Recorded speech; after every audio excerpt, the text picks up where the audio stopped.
Welcome to the future of diagnostics and maintenance for commercial vehicles with the newest version of Bendix ACom Pro V2 2024.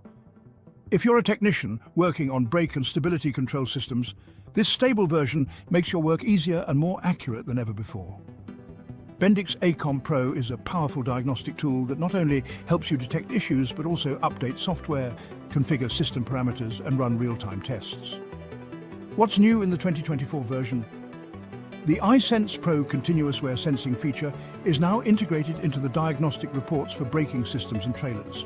Plus, it supports the updated AG12 software version for steering assist ECUs, but the most impressive addition is the bidirectional support for Bendix driver assistance systems.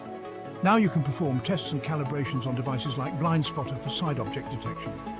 Bendix ACom Pro supports a wide range of systems: anti-lock braking systems ABS, collision mitigation, Wingman ACB fusion, tyre pressure monitoring systems TPMS, and even auto view lane departure warning systems. And don't forget about trailers. Bendix ACom Pro V2 2024 supports diagnostics for trailer brake and stability control systems, including Tab 6 and legacy ABS systems. Bendix ACom Pro V2 2024, your all-in-one assistant for brake and stability system maintenance. Fast, accurate, and now with even more features. Learn more at our website, balabobby.com.